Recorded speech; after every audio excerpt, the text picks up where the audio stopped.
warahmatullahi wabarakatuh. Halo teman-teman semua, perkenalkan kami dari kelompok 1 kelas 5E. Di sini saya Diah Paradita Skarningrum serta teman-teman saya akan memperkenalkan kalian kepada makanan khas daerah Indonesia. Nah, yang pertama itu ada boto.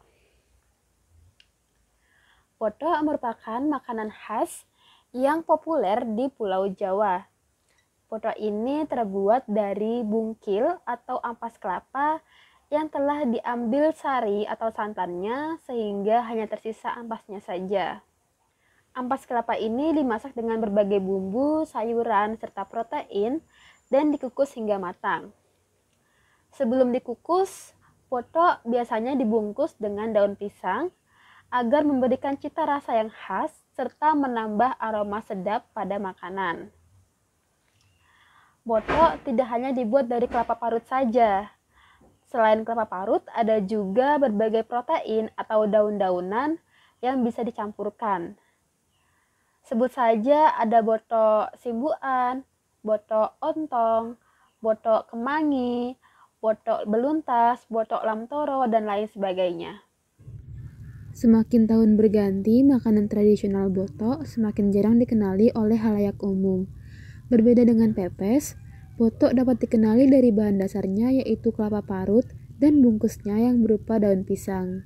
Karena kedua bahan ini, boto terasa gurih dan khas. Selain rasanya yang nikmat, boto biasanya juga didapatkan dengan harga yang sangat terjangkau, yaitu mulai dari Rp1.000 per porsi.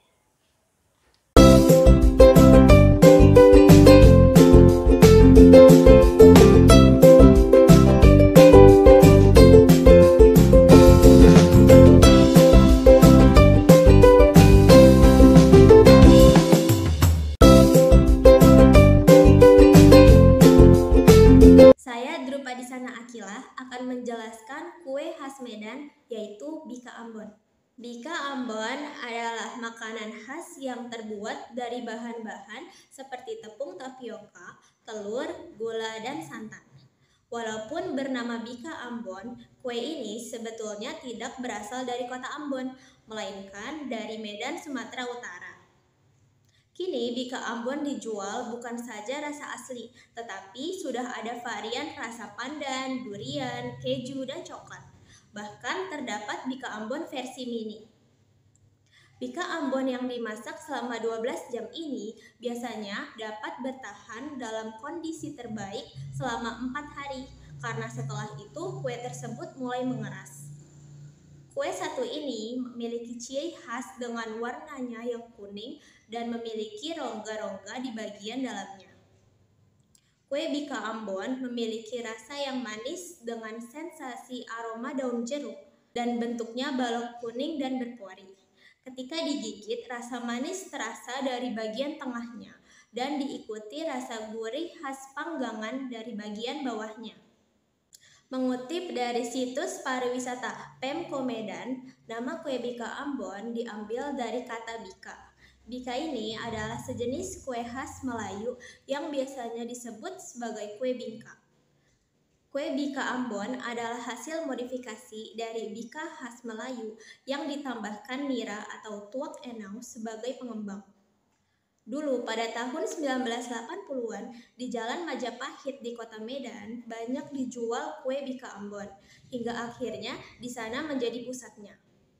Cerita yang pertama mengatakan Bika Ambon dinamai demikian karena tempat pertama kali dijual dan populernya Bika Ambon adalah di simpang Jalan Ambon, Cikera, Medan.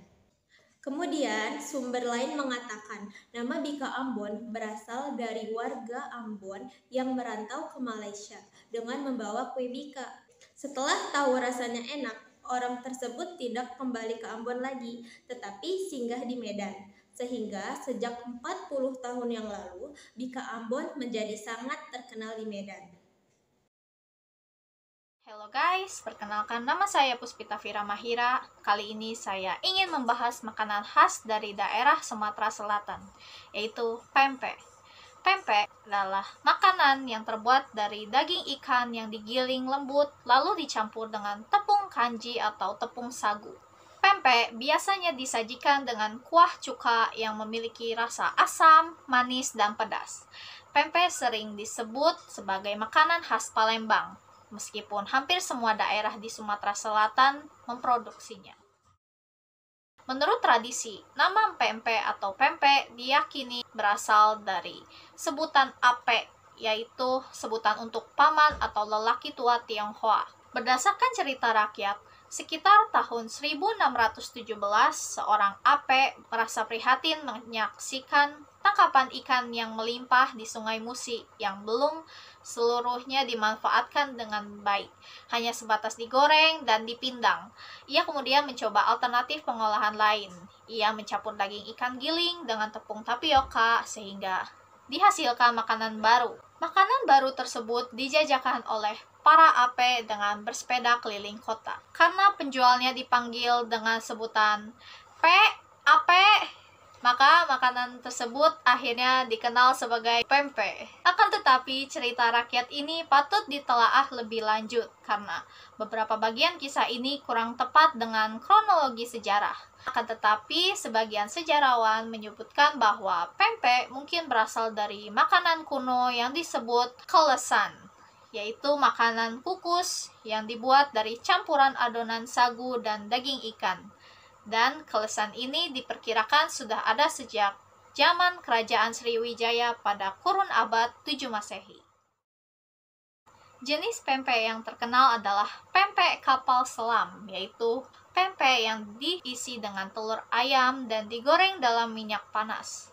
Ada juga yang lain seperti pempek lenjer, pempek bulat, pempek kuli ikan, pempek telur kecil, pempek keriting, dan pempek pistel. Pempek pistel ini berisi irisan pepaya muda rebus yang sudah ditumis dan dibumbui.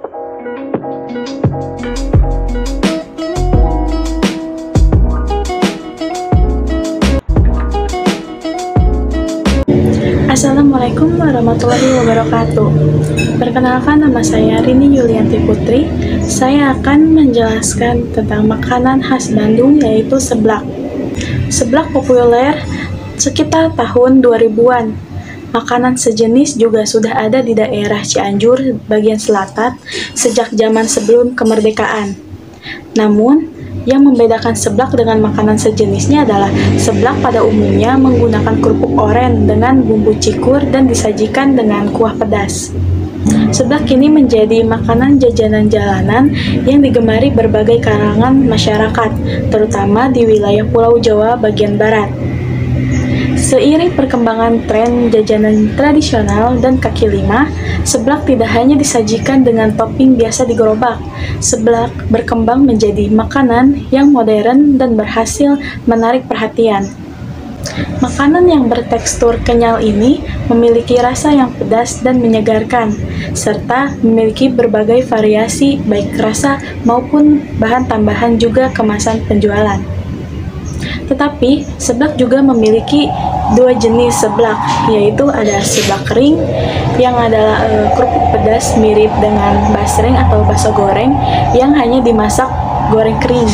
Sedangkan jenis yang kedua adalah seblak basah. Seblak basah adalah seblak yang sebelum dimasak itu direbus terlebih dahulu agar kerupuknya lembek atau kenyal. Seperti contohnya seblak makaroni, seblak ceker ayam, seblak mie basah, seblak tulang, dan yang lainnya. Seblak kini juga sudah banyak yang menjualnya, tidak hanya di daerah Jawa Barat, melainkan sudah banyak di tempat-tempat lainnya di luar Pulau Jawa.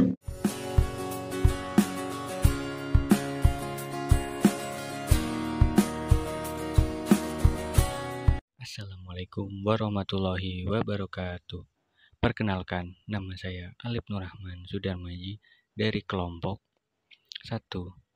Ingin mempresentasikan makanan daerah saya, yaitu tempe mendoan. Tempe mendoan berasal dari Karisidenan Banyumas, khususnya Kabupaten Cilacap, Jawa Tengah. Mendoan berasal dari kata mendo, yang artinya setengah matang. Cara memasak mendoan yaitu dengan menggoreng tempe dengan minyak yang banyak dan cepat sehingga tempe tidak benar-benar matang. Harga mendoan berkisar antara 1.000 sampai 5.000 rupiah, tergantung besar atau kecilnya irisan tempe mendoan tersebut. Mendoan memiliki cita rasa yang asin dan gurih. Cara membuat mendoan yaitu bahan-bahannya terdiri atas tepung terigu, tepung tapioka, tempe khusus mendoan atau tempe setengah matang, daun bawang, air, garam, serta minyak goreng untuk menggoreng. Cara memasaknya yaitu haluskan semua bahan, lalu celupkan tempe mendoan ke dalam adonan yang sudah halus tersebut. Kemudian goreng di atas minyak yang panas selama kurang lebih 3 menit. Setelah itu tiriskan. Makanan selanjutnya yakni sate bandeng. Sate bandeng adalah masakan tradisional khas Banten. Sate bandeng dibuat dari ikan bandeng yang dihilangkan durinya. Dagingnya dibumbui dan dimasukkan kembali ke kulitnya, lalu ditusuk atau dijepit tusukan tangkai bambu, lalu dibakar di atas bara arang. Hingga kini, cara pengolahan sate bandeng tersebut masih dipertahankan oleh masyarakat Banten. Sate bandeng telah menjadi ikon Provinsi Banten, khususnya Kota Serang sebagai ibu kotanya. Di pusat oleh-oleh kawasan Kota Serang, banyak sekali penjual sate bandeng sebagai hidangan untuk dibawa pulang. Sate bandeng dapat bertahan selama 3 hari. Hal ini membuat para pecinta kuliner sering menjadikan sate ini sebagai buah tangan untuk keluarga atau kerabat di rumah setelah mengunjungi Banten. Pada abad ke-16, makanan yang saat ini disebut dengan sate bandeng adalah makanan hasil racikan juru masak kerajaan yang disuguhkan sebagai menu makan kala itu. Dalam proses memasaknya, juru masak ingin meracik olahan bandeng dengan menghilangkan duri-duri kecilnya dengan cara memukul-mukul daging bandeng segar. Setelah itu, juru masak akan lebih mudah untuk mengambil duri-durinya. Namun, karena dipukul-pukul, daging ikan bandeng tersebut menjadi hancur.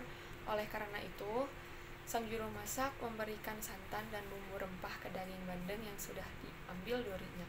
Daging bandeng kembali dimasukkan ke dalam kulit dan kerangka ikan. Tebalnya kulit ikan bandeng membuat ikan tersebut terlihat seperti utuh kembali. Setelah itu, sate bandeng dimasak dengan cara dibakar. Sate bandeng juga memiliki cita rasa yang khas yang muncul dari proses pembakaran yang dilakukan. Begitu juga dengan sate bandeng khas Banten, racikan rempah-rempah dalam ikan sate bandeng sangat terasa kenikmatannya. Bakaran dari daging ikan bandeng yang disajikan sate tidak begitu terasa amis seperti olahan ikan lainnya. Bahkan kini sate khas Banten tersebut sudah memiliki banyak variasi dalam proses memasaknya. Dulunya makanan ini menjadi bumbu khas garam, bawang merah, gula merah, dan santan saja. Namun kini bahan yang digunakan dibuat menyesuaikan lidah masyarakat saat ini. Tidak hanya dibakar menjadi sate, ada panggangan yang memvariasikan masakan ini dengan cara digoreng, sehingga rasa sate bandeng ini menjadi lembut dan di dalam masakan ini menjadi crispy di luar. Variasi rasa pedas juga ditawarkan oleh beberapa pedagang penjajah sate bandeng. Minat dan antusiasme masyarakat terhadap masakan ikan bandeng ini menjadi lebih besar dan lebih banyak pengunjung yang ingin membeli sate bandeng ini saat mengunjungi Banten. Sekian video dari kelompok kami. Wassalamualaikum warahmatullahi wabarakatuh.